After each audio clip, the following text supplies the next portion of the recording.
ഹരിശ്രീ ഗണപതയേ നമ. വിഘ്നമസ്തു. നക്ഷത്രജാലത്തിലേക്ക് ഏവരെയും സ്വാഗതം ചെയ്യുന്നു. നമ്മളിപ്പോൾ പറഞ്ഞുകൊണ്ടിരിക്കുന്നത് വൃശ്ചിക മാസം, നവംബർ മാസം. ഈ വൃശ്ചിക മാസത്തിലെ രാശിഫലമാണ് പറയുന്നത്.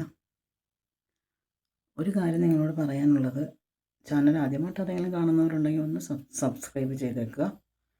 ബെൽബട്ടൺ തൊട്ട് കഴിയുമ്പോൾ 3 ഓപ്ഷൻ വരും. അതിൽ ഓൾ എന്നുള്ളത് തൊട്ട് വെച്ചാൽ ഇടുന്ന വീഡിയോയ്ക്ക് നിങ്ങൾക്ക് ആദ്യം തന്നെ ലഭിക്കും. നമ്മൾ ആദ്യം പറയുന്നത് പുണർനാളിനെ കുറിച്ചിട്ടാണ്. വ്യാഴം ഉച്ചസ്ഥായി അതായത് നക്ഷത്രാധിപനാണ് വ്യാഴം. പുണർത്തിൻ്റെ ഉച്ച അതിൽ സഞ്ചരിക്കുന്നത് കൊണ്ട് തന്നെ ഗുണാനുഭവങ്ങൾ ഒരുപാട് ജീവിതത്തിലുണ്ടാവും. നിങ്ങളുടെ സാഹചര്യം പൊതുവെ നല്ല രീതിയിലേക്ക് വരുന്നതാണ്. മുൻപ് നിങ്ങൾ ഒരുപാട് ശ്രമിച്ചിട്ടും ഫലിക്കാതെ പോയതൊക്കെ ഇപ്പോൾ നിങ്ങൾക്ക് നിസ്സാരമായിട്ട് നിങ്ങൾ പ്രയത്നിച്ചാൽ കൈവരും. വീടിൻ്റെ നിർമ്മാണം തുടങ്ങാനൊക്കെ ഉദ്ദേശിക്കുന്നുണ്ടെങ്കിൽ അത് സാധിക്കും.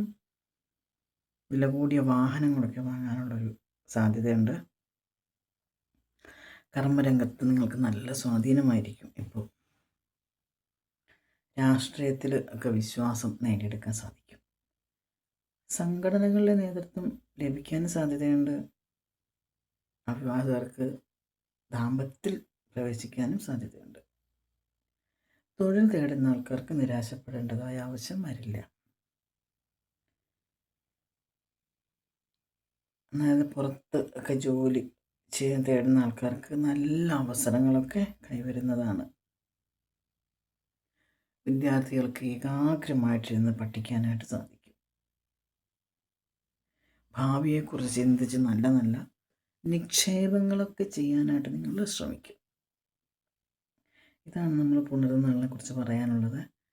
ഇനി പൂയം നാളിനെ കുറിച്ച് പറയാനാണെങ്കിൽ നക്ഷത്രാധിപനായ ശനി വക്രസഞ്ചാരത്തിലാണ്. അതുകൊണ്ട് തന്നെ നിങ്ങളുടെ ജീവിതത്തിൽ ആശയക്കുഴപ്പം തുടരും.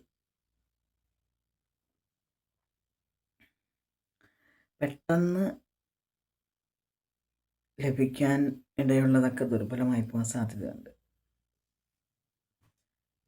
നിങ്ങൾ എടുക്കുന്ന തീരുമാനത്തിൽ വീണ്ടും പുനരാലോചന വരുന്നത് കൊണ്ട് തന്നെ ശരിക്കും ശ്രദ്ധിക്കാൻ കഴിയില്ല. പൊതുപ്രവർത്തനം ഇപ്പം ഇച്ചിരി മന്ദീഭവിക്കും. ജനകീയ പിന്തുണ കുറയാൻ സാധ്യതയുണ്ട്. ജന്മവ്യാഴം ഇപ്പോൾ ഉള്ള പദവിയിൽ തന്നെയാണ് തുടരുന്നത്. അതുകൊണ്ട് തന്നെ വിഘാതമുണ്ടാകും ജീവിതത്തിൽ. ജോലി ഉപേക്ഷിക്കാൻ എന്തെങ്കിലും തീരുമാനം മനസ്സിലുണ്ടെങ്കിൽ നല്ലതല്ല. ആ തീരുമാനം മാറ്റിയേക്കുക. പുതിയ അവസരങ്ങൾ വരും. കുറച്ചും കൂടി കാത്തിരുന്നാൽ പുതിയ അവസരങ്ങൾ നിങ്ങൾക്ക് വരും.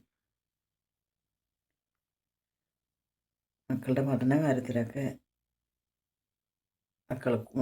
മാതാപിതാക്കൾ കൂടുതൽ ശ്രദ്ധിക്കേണ്ട ഒരു സമയമാണിപ്പോൾ കേട്ടോ. പ്രണയിതാക്കൾക്ക് നല്ലൊരു സമയമാണ്. ദാമ്പത്യം അതുപോലെയൊക്കെ തന്നെ നല്ല രീതിയിൽ പോകും. പക്ഷേ നിങ്ങൾക്ക് ചെയ്യുന്ന ജോലിയിൽ നിന്നാണെങ്കിലോ അല്ലെങ്കിൽ ഏജൻസികളിൽ നിന്നാണെങ്കിലോ കമ്മീഷൻ ബസ്സിലാണെങ്കിലോ ഒക്കെ നല്ല ഉയർന്ന വരുമാനം ലഭിക്കാൻ സാധ്യതയുണ്ട്. ഇതാണ് പോയ നാളിനെ കുറിച്ച് പറയാനുള്ളത്. നമുക്ക് ആയില്യം നാളെടുത്താലോ. നിങ്ങൾക്കുള്ള ജന്മനാ ഉള്ളൊരു കഴിവ് നേട്ടങ്ങളുണ്ടാക്കും. നിങ്ങളുടെ ആത്മവിശ്വാസം കൂടുന്നതായിരിക്കും. നിങ്ങളുടെ വ്യാഴം കൂട്ടുകച്ചവടമൊക്കെ നടത്തുന്നുണ്ടെങ്കിൽ അതിന് ആദായം കൂടുതൽ കിട്ടും. പക്ഷേ യാത്രകൾ ചെയ്യുന്നത് ഭയങ്കര അലച്ചിലായിട്ട് മാറും. ഭാവിയിൽ നിങ്ങൾക്ക് നല്ല സൗഹൃദ ബന്ധങ്ങൾക്ക് വരാൻ സാധ്യതയുണ്ട്. വീട്ടിൽ സമാധാനം ഉണ്ടാകും. വീട് പണിയുടെ അവസാന ഘട്ടമാണ്, അതിലേക്ക് കിടക്കും. ബന്ധുക്കളുടെ സഹകരണം നല്ല രീതിയിൽ ഗുണം ചെയ്യുന്ന നിങ്ങൾക്ക് നിങ്ങളുടെ രോഗപ്രതിരോധ ശേഷി കുറയാൻ സാധ്യതയുണ്ട്. അതുകൊണ്ട് തന്നെ മരുന്ന് കഴിക്കേണ്ടതായിട്ട് വരും. അഷ്ടമരാഹു നിങ്ങൾക്ക് അലർജി വരുത്താൻ സാധ്യതയുണ്ട്.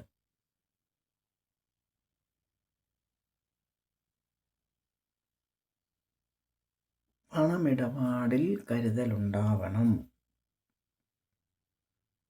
ഇത്രയും കാര്യങ്ങളാണ് ഇന്ന് പറയാനുള്ളത്. മറ്റൊരു വീഡിയോയുമായി കാണുന്നവരെ വീണ്ടും കാണുന്നവരെ നന്ദി, നമസ്കാരം.